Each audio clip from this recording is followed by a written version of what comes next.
할렐루야. 기도하겠습니다.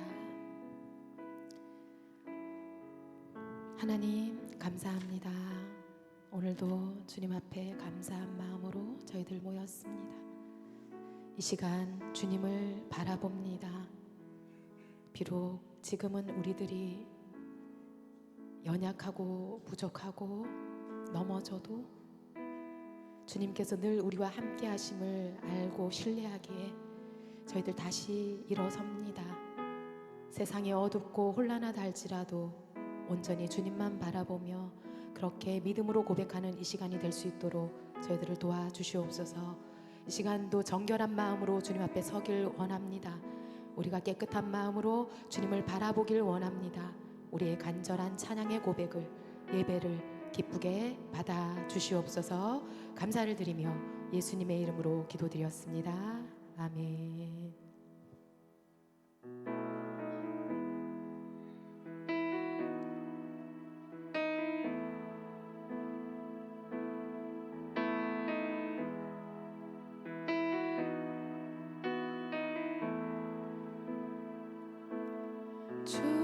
주님을 바라봅니다. 비록 지금은 넘어져도 주가 이곳에 여전히 계시기에 주를 바라봅니다. 주님을 바라봅니다.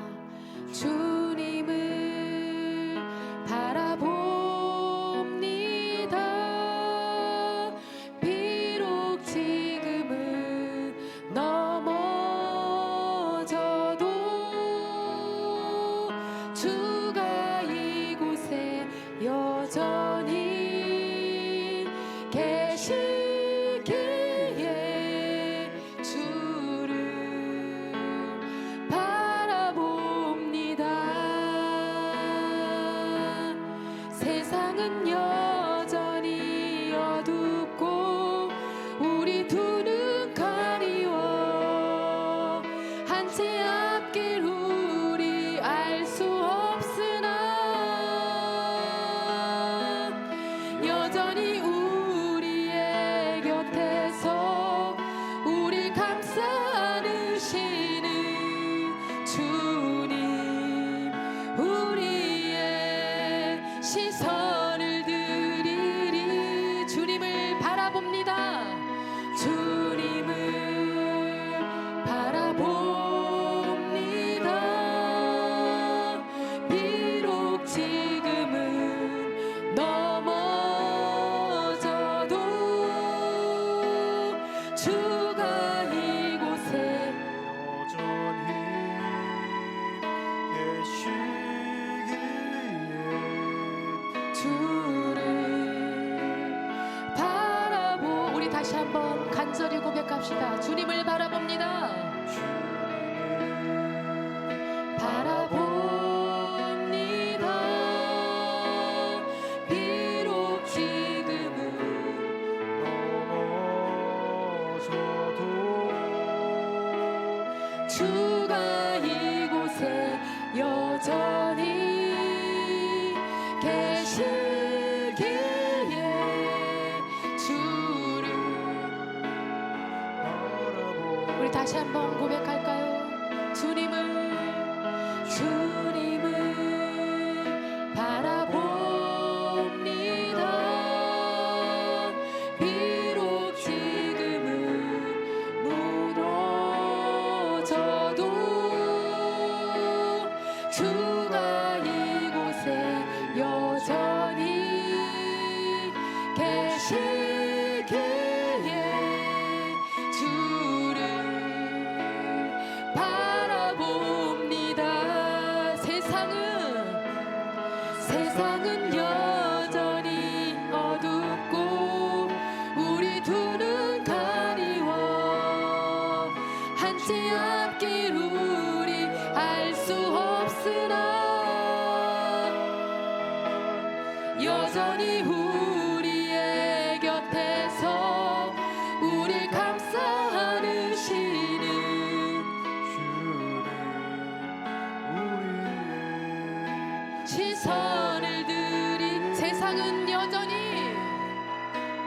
세상은 여전히 어둡고 우리 두 눈 가리워 한치 앞길 우리 알 수 없으나 여전히 우리의 곁에서 우리 감싸 안으시는 주님 우리의 시선을 들이 세상은 여전히 어둡고 우리 두 눈 가리워 한치 앞길 우리 알 수 없으나 여전히 우리의 곁에서 우릴 감싸 안으시는 주님 우리의 시선 우리 다시 한번 세상은 여전히 어둡고 우리 두 눈 가리워 한치 앞길 우리 알 수 없으나 여전히 우리의 곁에서 우릴 감싸 안으시는 주님 우리의 찬송들을 주 사랑이 나를 숨쉬게 해 세상 그 어떤 어려움 속에도 주 은혜로 나를 돌보시며 세상 끝날까지 지켜주시네 주 사랑이 나를 이끄십니다 주 사랑이 나를 이끄시네 내가 갈 수 없는 그곳으로 주의 사랑 나를 붙드시며 세상 끝날까지 인도하시네 아멘 주님만이 내 아픔 아시며 주님만이 내 맘 어루만지네 어느 누구도 나를 향하시 주님의 사랑을 끊을 수 없네 주님만이 내 능력이시며 주님만이 나의 구원이십니다 주님만이 나의 구원이시네 어느 누구도 나를 향하시 주님의 사랑을 끊을 수 우리 다시 한번 고백합시다 주 사랑이 나를 숨쉬게 해 세상 그 어떤 어려움 속에도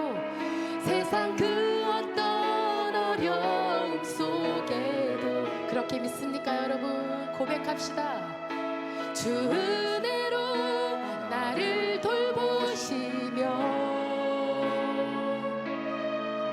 세상 끝날까지 지켜주시네 주님만이 내 아픔 아십니다 주님만이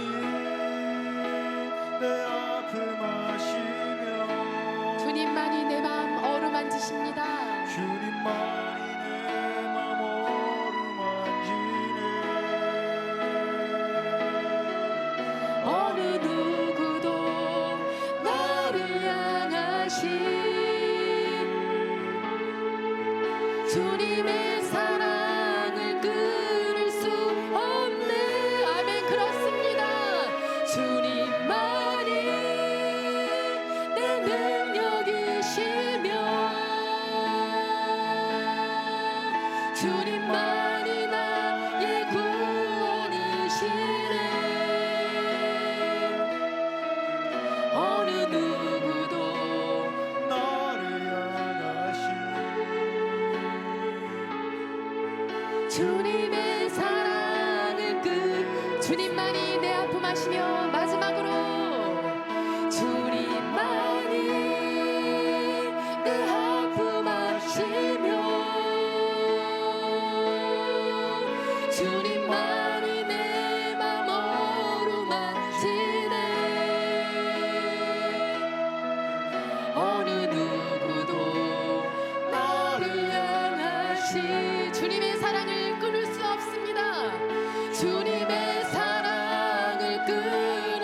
외치면서 찬양합시다.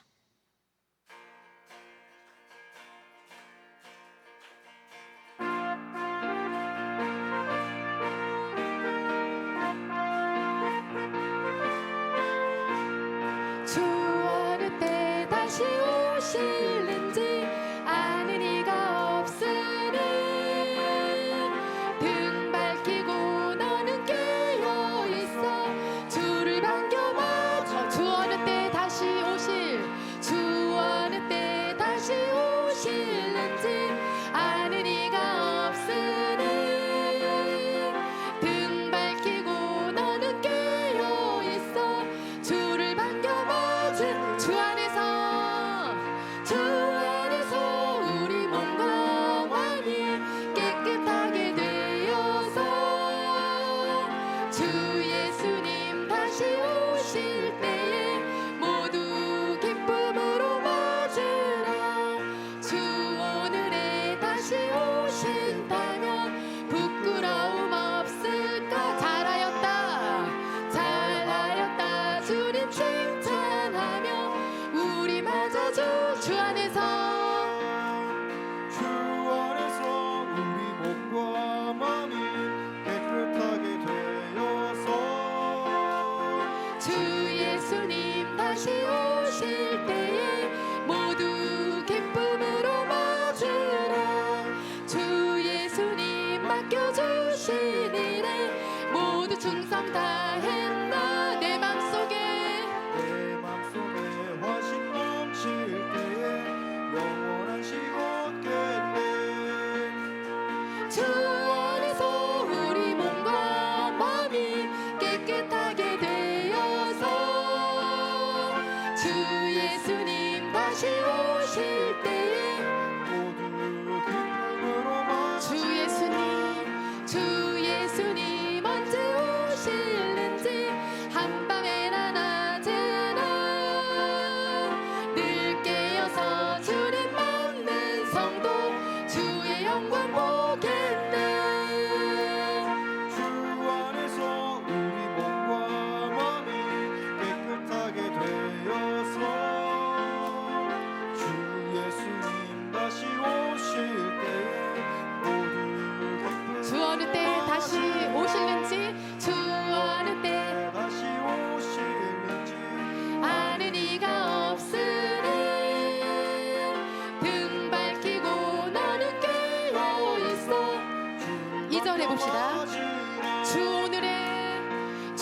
오늘에 다시 오신다면 부끄러움 없을까. 잘하였다 주님 칭찬하며 우리 맞아 주시. 주 안에서 우리 몸과 마음이, 주 안에서 우리 몸과 마음이 깨끗하게 되어서 주 예수님 다시 오실 때에 모두 기쁨으로 3절입니다. 주 예수님 맡겨주신 일에 모두 충성 다했나. 내 맘속에 확신 넘칠 때에 영원한 시고 4절입니다.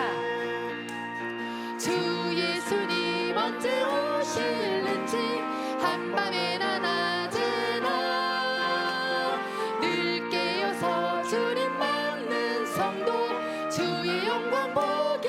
주 안에서, 주 안에서 우리 몸과 마음이 깨끗하게 되어서 주 예수님 다시 오실 때에 모두 주 안에서 우리 몸과 마음이, 주 안에서 우리 몸과 마음이 깨끗하게 되어서 주 예수님 다시 오실 때에 모두 기쁨.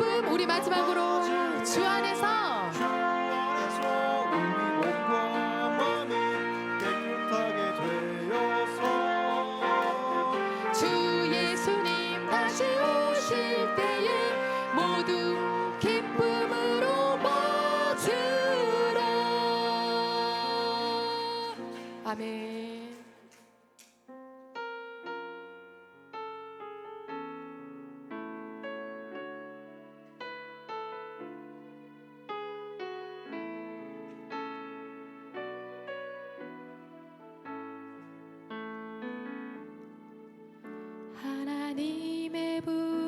부르심에는 후회하심이 없네. 내가 이 자리에 선 것도 주의 부르심이라. 하나님의 부르심에는 결코 실수가 없네. 나를 부르신 하나님의 신실하심을 믿네. 작은 나를 부르신 뜻을 나는 알 수 없지만 오직 감사와 순종으로 주의 길을 가리라. 때론 내가 연약해져도 주님 날 도우시니 주의 놀라운 그 계획을 나는 믿으며 살리. 날 부르신 뜻 내 생각보다 크고 날 향한 계획 나의 지혜로 증명 못하나. 가장 좋은 길로 가장 완전한 길로 오늘도 날 이끄심 믿네. 하나님의 부르심에는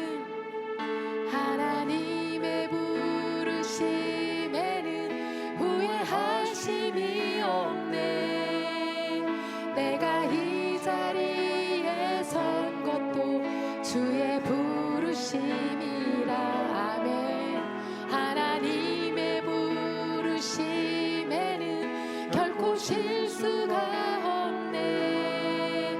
나를 부르신 하나님의 신실하심을 날 부르신 뜻 날 부르신 뜻 내 생각보다 크고 날 향한 계획 나의 지혜로 증명 못하나. 가장 좋은 길로 가장 완전한 길로 오늘도 날 이끄시네. 작은 나를 부르신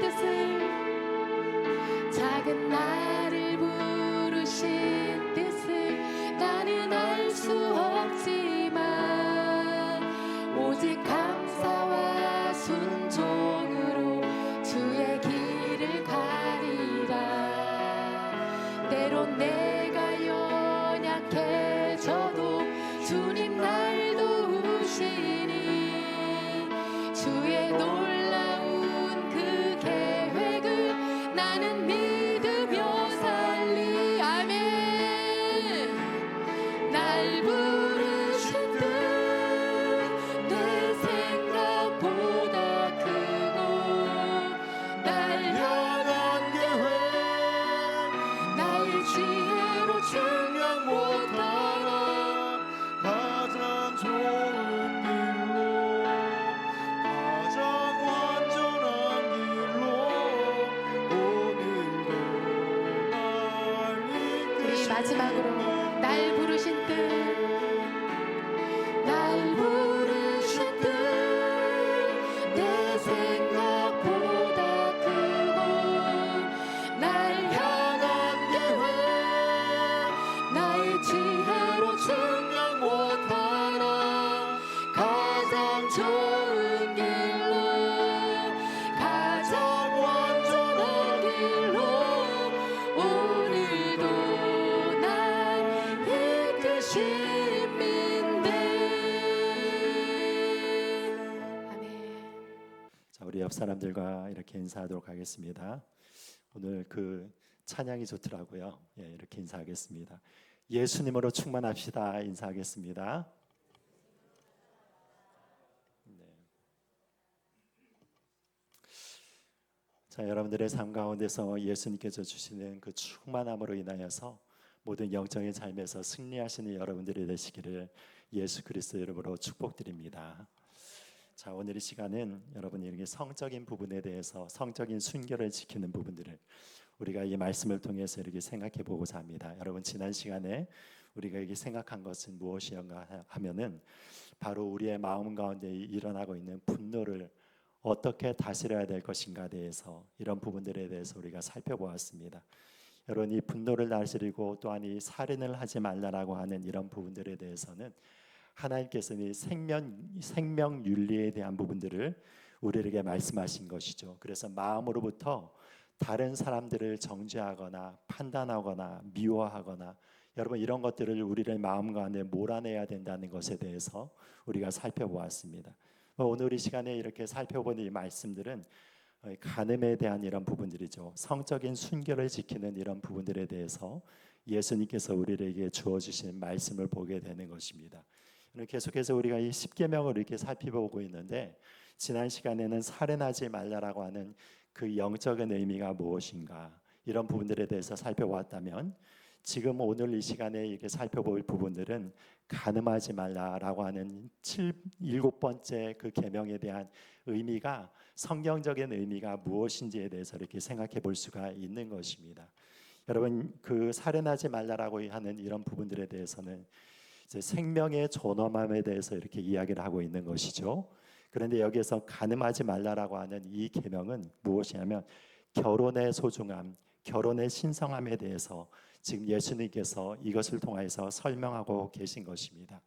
여러분, 예수님께서 우리들에게 이 결혼에 대한 이 말씀을 주시는 이 말씀이 나타난 그 구절이 있는데 그것이 무엇인가 하면 이 마태복음 19장에서 이렇게 나타난 이 말씀을 보게 되는 것입니다.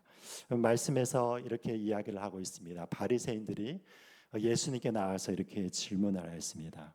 뭐라고 얘기했냐면 사람이 어떤 이유가 있으면 그 아내를 버리는 것이 옳으나이까 이렇게 이야기를 하고 있는 장면들을 보게 됩니다. 여러분, 그러니까 바리새인들 가운데서는 무엇을 전제로 하면서 이야기를 하고 있는 것입니까? 그 이혼에 대한 부분들에 대해서 합당한 이유의 사유에 대해서 이야기를 하고 있는 것이죠. 사람이 아내를 버리게 되는데 그 버리게 된 사유가 무엇 때문에 버릴 수 있느냐라고 이렇게 이야기를 하는 것입니다. 근데 예수님께서 그 부분에 대해서 어떻게 이야기를 하고 있냐면 이렇게 이야기를 하고 있습니다. 예수님께서 이렇게 이야기하십니다. 사람을 지으신 이가 본래 그들을 남자와 여자로 지으시고 말씀하시기를 그러므로 사람이 그 부모를 떠나서 아내에게 합하여 그 둘이 한 몸이 될지니라 하신 것을 읽지 못하였느냐. 그런즉 이제 둘이 아니요 한 몸이니 그러므로 하나님이 짝지어 주신 것을 사람이 나누지 못할지니라. 여러분, 이것이 무엇입니까? 하나님께서 이 결혼에 대한 이 지침을 주어 주신 말씀을 예수님께서 말씀하시는 것을 보게 되는 것입니다.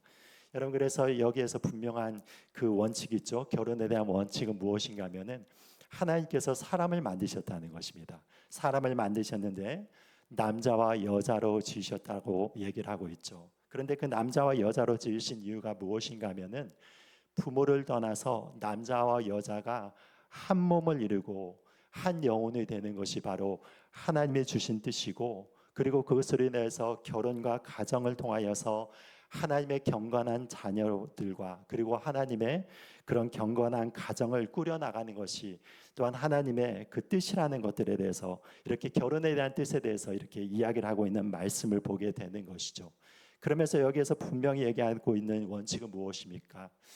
이 결혼 생활 가운데서 여러분 남자와 여자를 짝지어 주신 분은 이 사람이 아니라 하나님이라는 것에 대해서 지금 이렇게 이야기를 하고 있죠. 그러므로 어떻게 얘기하냐면 이 하나님이 짝지어준 이 결혼 관계를 사람이 나눌 수 없다. 이것이 바로 무엇이냐면 예수님의 말씀인 것입니다. 여러분, 이거 굉장히 보수적인 가르침인 것이죠.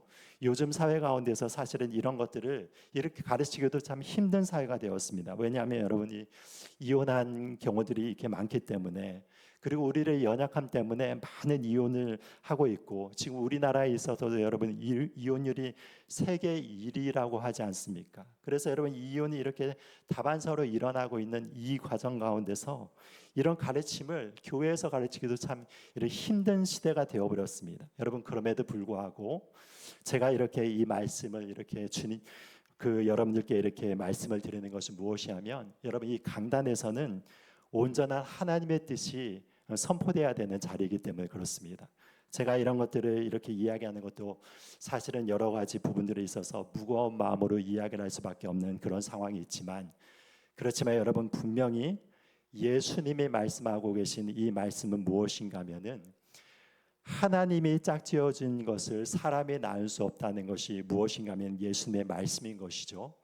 그래서 이 말씀이 너무나도 받아들이기 힘들었기 때문에 제자들 가운데서도 여기에 대해서 어떻게 얘기하냐면, 이 말씀을 듣고 제자들이 이렇게 반응합니다. 만일 사람이 아내에게 이같이 할진대 장가들지 않는 것이 좋겠사옵나이다. 여러분 이렇게 이야기를 하고 있습니다. 그러니까 여러분 이 제자들도 이 말씀을 듣는 순간에 어떤 생각이 들었다는 것입니까? 가슴이 너무 답답하고 턱 막히는 생각이 들어서 여러분 예수님께 이렇게 말씀하는 장면들이 나타나고 있습니다. 그렇지만 여러분 결혼에 대한 하나님의 뜻은 불변하는 것입니다. 하나님의 그 원칙에 따르려면 무엇이냐면, 남자와 여자가 한 번 결혼을 하였으면 그것이 하나님이 맺어진 것이기 때문에 사람이 나눌 수 없다라고 이렇게 이야기를 하는 것이죠. 여러분 요즘 사회 가운데서는 이런 가르침을 참 이렇게 듣기가 참 힘든 것이죠. 그리고 또한 지금 이렇게 이혼하는 케이스들이 너무나 많습니다. 기독교인들 가운데서도 여러분 이렇게 이혼의 케이스들이 많지 않습니까? 그래서 여러 가지 성격의 차이로 인하여서 갈라지기도 하고, 폭력의 여러 가지 것들로 인해서 갈라지기도 하고, 그리고 또한 여러 가지 이 종교적인 갈등으로 인해서도 갈라지기도 하고, 여러 가지 그 시부모님들을 모시는 과정 가운데서 마음이 상함을 통하여서 갈라지기도 하고, 여러 가지 것들을 통하여서 많은 이혼의 케이스들을 이렇게 보게 되는데, 여러분 이런 것들은 원칙적으로 바라보자면 우리의 연약함 때문에 이런 이혼이 나타나는 것을 바라보게 되는 것이죠. 여러분 그렇지만 그 예수님께서 이 이혼에 대한 부분들에 대해서 한 가지 예외를 두시는 그 케이스가 있습니다. 여러분 그 케이스가 무엇입니까? 그 케이스가 무엇인가 하면 바로 이 간음에 대한 문제인 것입니다. 만약에 간음함을 통하여서 이혼을 하게 하면은 그것을 그대로 두라라고 예수님께서 말씀을 하시는 것입니다. 여러분 그래서 이 성경에서 바라보자면 여러분 이 간음하는 문제들, 그리고 이 성적인 이런 부분들에 대해서 순결을 지키는 이런 문제들이 굉장히 중요하게 다뤄지는 것을 바라보게 되는 것이죠. 심지어 이것이 어느 정도의 중요성을 가지고 있는 것입니까? 다른 것으로는 이혼이 되지 않는다라고 예수님께서 가르쳤는데, 만약에 이 성적인 범죄를 하게 되는 경우라면은 이혼에 대해서 그것이 합당한 이유라고 예수님도 인정을 하실 정도로, 여러분 이 간음에 대한 문제들을 예수님께서도 굉장히 무겁고 신중하게 다루시는 것을 보게 되는 것입니다. 여러분 왜 그렇습니까? 예수님의 그 관점에서 바라보기에 여러분 우리가 이 성적인 결합을 이룬다는 것은 무엇이냐면, 남자와 여자가 하나님 안에서 하나가 되는 그 언약의 그 표징이라는 것을 보게 되는 것이죠. 여러분 단순하게 우리가 육체적인 관계를 맺고 그것이 쾌락의 관계로 맺어지는 것이 아니라, 하나님의 눈에 보기에는 그것이 무엇인가 하면 여러분 이 신성한 결혼을 지키는 그 표징이고, 그리고 그것으로 인해서 자녀들이 이렇게 낳아지는 것이고, 경건한 자녀들이 이렇게 낳게 되는 것이고, 하나님께서 그것을 통하여서 가정을 꾸려나가는 가장 핵심적인 그 원리 가운데 하나가 무엇이냐면, 여러분 이런 성적인 부분들을 순결을 지키면서 남자와 여자 가운데서 여러분 이게 성적인 순결을 지키는 것임을 하나님께서 이렇게 말씀하고 계신 것을 보게 되는 것이죠. 그러므로 여러분 우리는 이런 부분들에 대해서 철저하게 우리가 이 순결함을 지키면서 나가야 되는 것입니다. 그렇게 해야지 무엇이냐면 이 가정의 순결함이 지켜지게 되는 것이죠. 여러분 부모들이 이렇게 가정 가운데서 성적인 순결함을 지킬 때 자녀들이 안정을 누릴 수가 있는 것이고, 그 안에서 거룩하고 경건한 자녀들이 이렇게 양육이 되게 되는 것이고, 하나님의 뜻 가운데서 이렇게 양육이 되는 것을 바라보게 되는 것이죠. 그런 관점에서 지금 예수님께서 말씀을 하시는 것입니다. 여러분, 그런데 사도 바울의 그런 가르침 가운데서는 하나의 또 다른 예외가 두는 것을 보게 되는데, 그 예외가 무엇인가 하면은, 여러분, 만약에 신자와 불신자가 결혼을 하였는데 불신자의 그 남편이나 아내가 이혼을 하도록 요구를 하는 경우입니다. 그런 경우에 대해서는 사도 바울이 어떻게 이야기를 하냐면, 그런 것들로 얽매일 필요가 없다. 만약에 그런 일이 있다면은 이혼하도록 두라라고 이렇게 이야기를 하는 것이죠. 여러분, 그렇다면 왜 그런 부분들에 대해서 이 예외적인 부분들을 사도 바울이 이야기를 하고 있는가? 여러분, 왜 그러냐면 하나님의 결혼에 대한 온전한 뜻은 무엇이냐면, 한 사람의 남자와 한 사람의 여자가 각각 하나님 앞에서 하나님의 주권을 인정하는 것이죠. 그래서 그들 가운데서 무엇인가 하면, 여러분, 모두가 다 하나님의 뜻 가운데서 하나님의 주재권, 하나님의 그 주대심을 인정하는 상황 가운데서 이 결혼을 하는 것입니다. 여러분, 그것이 무엇인가 보면 하나님의 뜻인 것이죠. 하나님께서는 이 결혼 생활을 통하여서 무엇이냐면, 남자와 여자가 온 몸과 그리고 온 영혼이 하나가 되도록 하나님께서 이 결혼의 제도를 만드신 것이라고 말씀하여 드렸습니다. 그런데 여러분, 만약에 한 사람의 아내와 한 사람의 남편이 하나님을 영접하여서 예수님을 주님으로 따르고 있는데, 다른 이 남편이나 아내가 예수님을 따르고 있지 못한다면, 여러분, 그것이 영적으로 온전히 하나가 될 수 있습니까? 그럴 수가 없는 것이죠. 그러니까 무엇이냐면 사도 바울이 이것을 예외로 삼은 것입니다. 만약에 그런 경우라고 해서 그 남편이나 아내 가운데서 하나님을 믿지 못하게 하고 그것으로 인하여서 신앙생활을 이렇게 방해하게 되면서, 그러면서 예수님 안에서 떨어져 나가는 그런 경우들이 있다고 하면, 차라리 이혼을 통하여서 그런 일을 당하지 않도록 사도 바울이 이렇게 이야기를 한 것입니다. 그렇지만 거기에서도 사도 바울이 어떻게 이야기를 하고 있습니까? 어떤 이야기를 하냐면, 그렇지만 하나님은 화평의 하나님이라는 것입니다.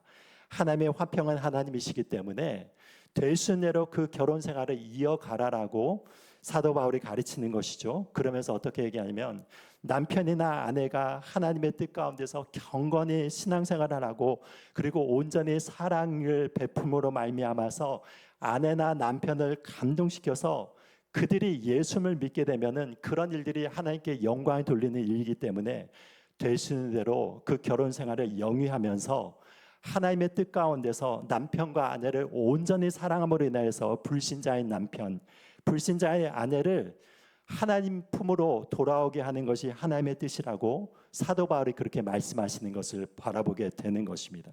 여러분, 이것이 무엇인가 하면은 이 성경적인 결혼의 이 가르침인 것을 보게 되는 것이죠. 그러면서 여기에 대해서 간음에 대해서 예수님께서 이렇게 말씀을 하고 계십니다. 여기 보니까 28절 말씀을 보니까 어떻게 나와 있습니까? 27절과 28절에 이렇게 나와 있습니다. 또 간음하지 말라 하였다는 것을 너희가 들었으나 나는 너희에게 이르노니 음욕을 품고 여자를 보는 자마다 마음에 이미 간음하였느니라. 여러분, 이렇게 이야기를 하고 있죠. 여러분, 그래서 예수님께서 이 간음에 대한 정의를 여러분 육체적인 관계로만 이렇게 이야기를 하는 것이 아니라 무엇을 이야기를 하고 계신 것입니까? 우리의 생각 가운데 일어나고 있는 그 간음에 대한 부분들도 너희들의 마음 가운데서 만약에 이런 일들을 벌였다면 마음에 간음하기 때문에 너희들은 이미 간음을 저지른 것이다. 여러분, 이렇게 이야기를 하고 있는 것을 바라보게 되는 것이죠. 이것이 무엇인가 하면 바로 하나님의 관점에서의 간음인 것입니다. 여러분, 이거 굉장히 높은 수준의 간음인 것이죠. 여러분, 그런데 이런 부분들에 대해서 왜 하나님께서 왜 이렇게 말씀하신가 하면은, 지난 시간에도 살펴보았듯이 우리의 마음의 모든 생각을 통하여서 악한 것이 드러나기 때문에 하나님께서는 죄에 대해서 다루는 것이 어디에서부터 시작하냐면 우리를 마음에서부터 시작을 한다는 것을 보게 되는 것입니다. 여러분, 우리의 마음을 잘 다스려야 되는 것이죠. 우리의 마음을 잘 성결하게 다스려야 되는 것이죠. 여러분, 그렇게 해야지 무엇이냐면 하나님께서 여러분의 삶을 받으시도록 우리들이 하나님께 온전히 제사를 드리는 것이 되는 것입니다.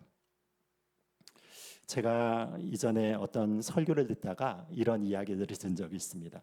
아프리카에 계신 어떤 한 목사님의 그 고백이었는데, 이분이 어떤 이야기를 하는가 하면은 이분이 목회 사역을 열심히 하고 하나님께서 은혜를 허락해 주셔서 그 교회가 많이 부흥을 하였습니다. 부흥을 하는데 이분이 계속해서 하나님 앞에 기도를 하면서 나아가는데 갑자기 하나님께서 이 목사님을 책망하시는 그 음성을 그 기도를 통해서 듣게 된 것입니다. 그것이 무엇인가 하면은 너는 너의 마음 가운데서의 더러운 이 정욕에 대한 문제들에 대해서 회개를 하라고 이렇게 하나님께서 책망을 하셨다고 합니다. 그것이 무엇인가 하면은 그 교회가 이제 성장하고 발전하면서 많은 교인들이 이렇게 오게 되고 그러면서 그 가운데서 이제 여성 교인들도 있지 않겠습니까?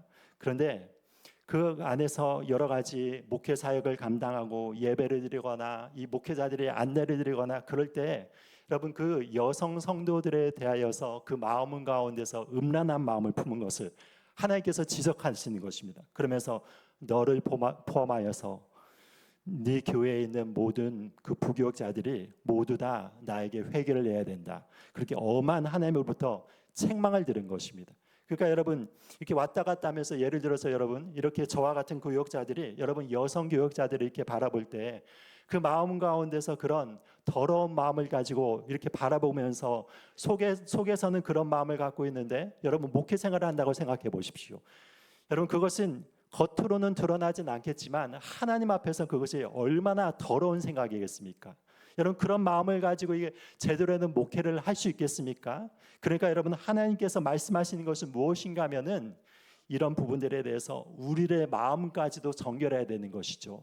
여러분 제가 목회를 하는데 여러분들을 향하여서 그런 마음을 가지고 이런 마음을 품고 여러분들을 대한다고 하면은 여러분 그것이 어떤 하나님 앞에서 어떻게 거의 합당하게 온전히 영광을 돌릴 수 있는 목회가 되겠습니까? 여러분 그것을 회개할 수 있는 회개를 해야 되는 그런 것입니다. 마찬가지로 여러분 우리가 이 삶을 살아나가면서 우리의 마음 가운데 일어나고 있는 이런 정욕적인 문제에 대해서 마음 가운데서 하나님 앞에서 회개를 하고 성결하게 하지 않는다면 그것은 하나님께서 보시기에 그것이 합당하게 우리의 삶이 들어질 수가 없다는 것을 이야기를 하고 있는 것입니다. 예수님께서 이런 부분들을 분명히 말씀하고 계신 것이죠. 여러분 그런데 우리가 인간이기 때문에 어떤 부분들이 있냐면 마음에 떠오르고 있는 이 모든 생각을 다 통제할 수는 없는 것이지 않습니까? 그런데 이런 부분들이 있기 때문에 우리 유명한 그 마틴 루터 우리 그 선생님께서 이런 가르침을 주신 적이 있습니다. 어떤 가르침을 했냐면 우리들의 머리에 새가 앉지 않게 할 수는 없지만 우리의 머리 가운데서 새가 둥지를 틀지 않게 할 수는 있다라고 그렇게 이야기를 하는 것입니다. 여러분 이것이 어떤 말입니까? 여러분 우연히 가다가 새들이 우리의 머리 가운데서 이렇게 앉을 수 있지만 여러분 그 새들이 우리의 머리 가운데서 둥지를 튼다고 생각해 보십시오. 그것은 우리들이 얼마든지 그 둥지를 여러분 이렇게 치울 수가 있는 것이죠. 마찬가지로 우리의 생각도 마찬가지라는 것입니다. 한번 우리의 마음 가운데서 그런 좀 음란한 생각이 들 수도 있고 다른 사람들을 미워하는 생각들이 들 수도 있고 그런 판단하는 생각도 들 수도 있지만 여러분 그 순간 가운데서 그런 생각이 우리의 마음 가운데서 악함으로 인해서 올라올 수 있지만 여러분 그것을 마음 가운데서 계속해서 담아두면서 키워나가는 것은 죄라는 것입니다. 여러분 그래서 그것을 통하여서 계속 더욱더 전진해 나가는 것이죠. 어떤 사람은 미워하는 마음들이 들었으면은 거기에서 하나님께 회개를 하면 괜찮은데 그 다음에 그 미워하는 사람들을 어떻게 하면 그 사람을 어떻게 해가지고 해를 끼칠 수 있을까를 여러분 계획을 세우면서 움직인다고 생각해 보십시오. 그것은 무엇이냐면 여러분 우리의 머리에 그 죄악의 둥지를 트는 것과 마찬가지죠. 마찬가지로 무엇인가 하면 이성과의 관계에 있어서도 여러 가지 그런 부분들에 대해서 마음 가운데서 정욕적인 마음들이 한 번, 두 번을 들 수 있지만 그것을 여러분 계속해서 키워나가면서 불륜의 관계까지 이어가면서 그것을 계속해서 생각으로 발전시키는 것은 하나님 앞에서 명백한 범죄라는 것을 보게 되는 것입니다. 여러분 이런 그 대표적인 예가 누가가 있습니까? 다윗이 그런 것이죠. 다윗이 여러분 밧세바와 더불어 가지고 간음하기 전에 우연히 오후에 일어나 가지고 옥상을 거닐다가 그 아름다운 여인인 바세바가 목욕하는 장면들을 바라보게 되는 것이죠. 만약에 그것 가운데서 그 마음 가운데 정욕이 한번 일어나 가지고 하나님 앞에서 그런 부분들에 대해서 여러분 하나님 앞에서 그 마음들을 다윗이 이렇게 그것을 끊어냈으면은 더 이상 그 죄가 이어지지 않는 것입니다. 그런데 어떤 일이 일어난 것입니까? 한 사람을 시켜가지고 그 바세바를 궁으로 초대한 다음에 다윗이 이렇게 간음을 저지르는 그 장면들이 나타난 것이죠. 그것을 통하여서 다윗이 여러분 그 삶 가운데서 죄의 둥지를 튼 것입니다. 그리고 그것을 통하여서 하나님으로부터 큰 징계를 받게 되는 것을 바라보게 되는 것이죠. 그러므로 여러분 우리가 우리의 생각 가운데서 이런 잘못된 정욕의 그런 욕심들이 이렇게 일어나거나 그런 것들에 대해서 즉각 우리는 하나님 앞에서 깨끗함을 가지고 회개를 하면서 나가야 되는 그런 마음을 이렇게 지켜나가야 되는 것을 바라보게 되는 것이죠. 여러분 그렇다면 우리의 마음을 어떻게 지킬 수 있는가? 이 원칙 가운데 하나가 무엇인가 하면은 여러분 우리의 환경 가운데서 우리의 살아가는 이런 모든 순간 가운데서 우리가 여러분 이런 정욕에 있어서 이 먹이를 주지 않는 그런 삶을 살아나가야 된다는 것입니다.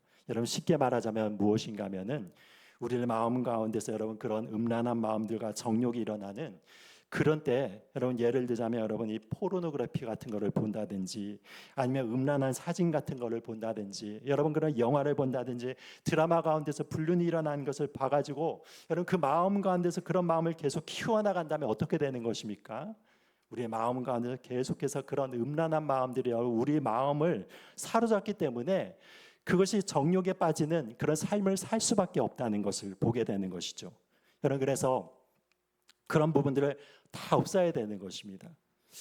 그 이전에 여러분 이 신대원의 그 하버드 대학교의 그 신학과에서 굉장히 유명한 그 교수님이 계셨는데 이분이 그 신학교 부학장까지 이렇게 계셨던 분이십니다. 그런데 이분이 그 부학장에서 쫓겨나는 그 사건이 일어난 적이 있습니다. 그 사건이 어떻게 일어나는가 하면은 그 분의 이 컴퓨터가 있는데 컴퓨터 수리를 맡기고 이렇게 갔는데 그 컴퓨터를 수리를 하는 과정 가운데 어떠냐면 그 폴더 안에 여러분 그 안에서 아주 더럽고 음란한 여러 가지 영상이라든지 많은 자료들이 그 안에 저장이 되어 있었던 것이죠. 여러분 그래서 몰래 그것을 저장해 놓고 이 신학교 교수가 그것을 몰래 이렇게 보고 있었던 것이죠. 그것이 이제 그 컴퓨터 수리를 하는 과정 가운데서 드러나게 됨으로 인해서 그 부학장 출신의 교수가 사임을 할 수밖에 없는 그런 일이 있었던 것입니다. 여러분 한번 생각해 보십시오. 저와 같은 이런 사람이 있다고 하는데 여러분 제가 여러분들께 이렇게 설교를 하고 있지 않습니까? 그런데 설교를 하는데 제 노트북 가운데서 한 구석 가운데서 폴더를 만들어 가지고 거기에다 음란물을 집어넣고 그리고 거기에다 어떤 여러 가지 사진들을 이렇게 둔 다음에 내 마음 가운데서 그런 정욕이 일어날 때마다 아무도 보지 않을 때 여러분 그것을 꺼내 가지고 틀어놓고 그것을 즐기면서 본다고 생각해 보십시오. 그러면서 제가 여러분들을 향하여서 거룩하라고 하고 여러분들을 향하여서 순결하라고 하고 여러분 이렇게 얘기한다고 하면은 여러분 그것은 입술을 통하여서 여러분들에게 대하여서 그것을 증거를 할 수 있지만 저의 삶은 하나님의 그 삶과는 관련이 없는 것입니다. 여러분 그렇기 때문에 이런 것들을 어떻게 해야 되는 것입니까? 만약에 이런 것들이 있다면 여러분 다 그것을 없애버려야 되는 것이죠. 깨끗하게 사라지게 해야 되는 것이죠. 여러분 그리고 우리 인터넷 환경을 보면은 어떤 일이 있습니까? 페이스북을 보거나 아니면 또한 여러 가지 것들을 클릭하거나 그렇게 되면은 어떻게 되냐면 여러분 거기에 따라 가지고 여러 가지 요즘에는 여러분 너무나도 음란한 그런 것들이 많이 광고로 이렇게 노출이 되어 있습니다. 여러분 그렇기 때문에 이런 것들을 끊임없이 여러분들이 그런 것들을 되순이로 보지 말고 그리고 만약에 그런 것들이 떠오르면은 다시 보지 않도록 여러분 그것을 클릭을 해가지고 계속해서 지워나가야 되고 그래서 우리가 이게 보는 컨텐츠 같은 거라든지 인터넷을 서핑을 하거나 유튜브를 보거나 그런 데서 여러분 그 연관에 대한 여러 가지 동영상들이 뜨지 않도록 그런 것들 실질적으로 관리를 하면서 나가야 되는 것이죠. 여러분 그것이 무엇인가 하면은 우리가 정욕을 이기는 한 가지 방법인 것입니다. 요셉이 보디발의 아내로부터 유혹을 받았을 때, 여러분 요셉은 보디발의 아내에 대해서 여러분 뭐 이렇게 설득을 하고 그런 과정도 있었지만, 그런 과정이 있을 때 여러분 과감하게 벗어났던 것을 보게 되는 것이지 않습니까? 그러니까 여러분, 우리들의 마음이 그런 데서 노출되지 않도록 우리의 마음을 항상 잘 관리를 하는 것이 필요하다는 것입니다. 여러분, 그리고 두 번째는 무엇을 생각해야 되는 것입니까?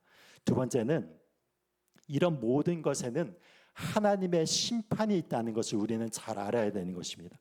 여기에 보시면 29절부터 30절 말씀에 이렇게 나와 있습니다. 자, 우리 29절과 30절 우리 다 같이 읽겠습니다. 시작.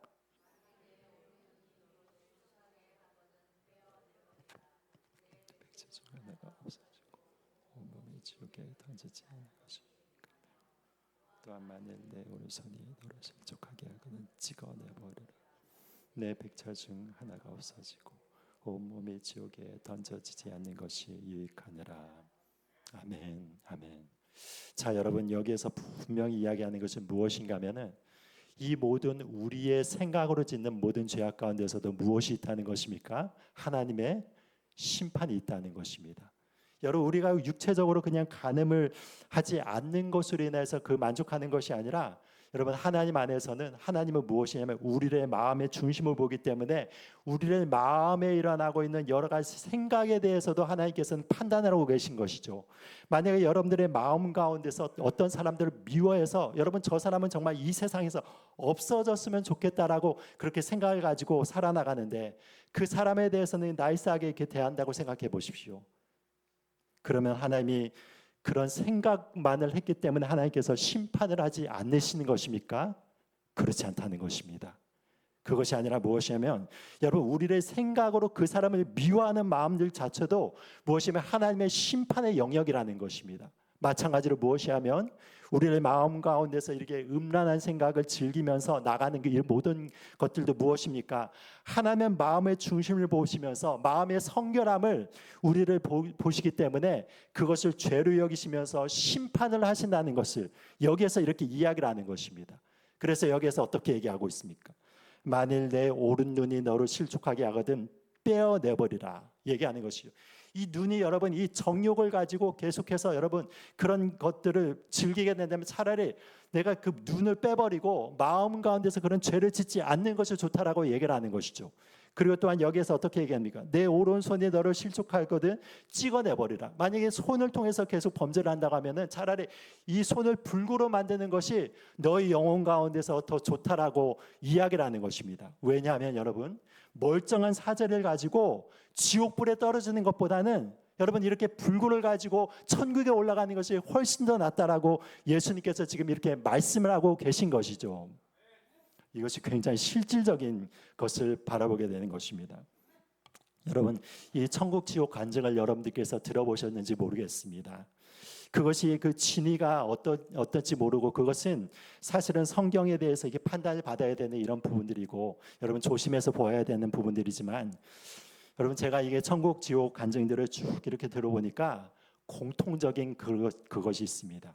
그것이 무엇인가 하면 여러분 어떤 죄 지은 사람이 있다면은 그 죄를 지은 그 죄목 가운데서 우리의 육체 가운데서 특별히 죄를 짓는 그 부위에 대해서 하나님께서 심판을 하신다는 것이죠. 여러분 예를 들자면 입을 통하여 가지고 다른 사람들 막 모함하고 비판하고 그랬다면 여러분 무엇이면 이 입에 대해서 하나님께서 심판을 하신 거 거기에서 끔찍한 하나님의 형벌이 있어가지고 막 벌레들이 올라와서 막 입을 물어 뜯는다든지 뭐 이렇게 되는 것이죠. 손이 범죄를 한다면 여러분 손 가운데서 막 어떤 칼들 들어와가지고 손을 막 이렇게 슬라이스해서 여러분 이렇게 막 조각조각 낸 다음에 그 다음에 이제 완전히 분해가 되면은 다시 이게 손이 재상이 돼서 그런 어떤 끔찍한 범죄들에 대해서 심판하고 여러분 이런 류의 그런 어떤 천국 지옥 간증들이 많이 일어나고 있는데 무엇이냐면 천국 지옥을 다녀오고 이 지옥에 대한 이런 부분들에 대해서 이 간증을 하시는 분의 다 공통적인 것이 무엇인가 하면은 나의 만약에 손으로 죄를 지었다면 손에 대한 심판이 있고 입으로 죄를 지었으면 입에 대한 심판이 있고 여러분 이게 성적인 범죄를 지었으면 여러분 그런 부분들에 대한 심판이 있는 것을 여러분 그 간증을 통해서 볼 수가 있는 것입니다. 여러분 이것이 진짜인지 아닌지는 모르겠습니다. 그렇지만 여러분 이것이 어느 정도 이 의미가 있는 것이 무엇인가 하면은 바로 예수님께서 이 말씀 가운데서 이렇게 말씀하시죠. 내 오른 눈이 너를 실족하게 하거든 빼버리는 것이 좋다. 네 손이 범죄를 한다면 차라리 손을 잘라내는 것이 좋다. 예수님께서 이렇게 말씀을 하시는 것이죠. 여러분 그러므로 말미암아 우리들 가운데서 여러분 우리의 마음 가운데 있는 그 죄악들 가운데서 이렇게 얽매이고 있는 것들을 철저히 하나님의 은혜 가운데서 이걸 녹여내야 되는 것입니다. 회개를 해야 될 부분은 회개를 해서 우리의 마음이 항상 성결하게 주님이 보시기에 성결한 마음을 가지고 나가야 되는 것을 이 말씀을 통해서 보여주고 있는 것이죠. 여러분 그리고 우리가 이것을 이길 수 있는 방법이 가장 좋은 방법이 무엇입니까? 우리 하나님 안에서 여러분 성령 충만한 것입니다. 여러분 하나님께서 우리를 가운데서 주어주시는 그 기도에 그 능력이 있고 말씀 가운데서 은혜를 받고 여러분 이렇게 찬양을 통하여서 우리가 온전히 하나님께를 향하여서 예배를 드리고 있으면서 우리를 영혼이 성령으로 충만해지면 어떻게 되는 것입니까? 이런 모든 정욕들을 이기며 나갈 수 있는 힘을 얻게 되는 것입니다. 여러분 그래서 우리가 이 모든 말씀을 통하여서 우리를 마음 가운데서 하나님의 기뻐함을 통하여서 이 모든 것을 이겨나가는 것이죠. 여러분 그래서 이런 일들이 일어날 때 여러분들은 무엇을 해야 되냐면 여러분 찬양을 여러분들이 좋아하는 찬양들을 여러분 크게 틀어놓으시고 한번 같이 한번 따라 부르십시오. 그리고 또한 이렇게 영적으로 충만한 곳에 나와서 예배를 드리고 기도를 하고 여러분 또한 하나님의 은혜 가운데 있는 자들과 이렇게 교제를 나누게 되면 어떻게 되는 것입니까? 그러면은 하나님께서 우리에게 주시는 은혜가 우리의 마음에 충만하게 됨으로 인하여서 이 모든 정욕들을 이겨나가면서 하나님의 은혜 가운데서 죄와 더불어 싸워 이겨나갈 수가 있는 것입니다. 여러분 그러므로 말미암아 우리의 모든 삶 가운데서 우리의 마음을 순결하게 지키고 주님의 뜻 가운데서 우리의 마음을 거룩하게 지킴으로 인하여서 하나님의 뜻 가운데 우리의 영혼을 온전히 드리며 나갈 수 있는 하나님의 거룩한 자녀들이 되기를 예수 그리스도 이름으로 축복드립니다.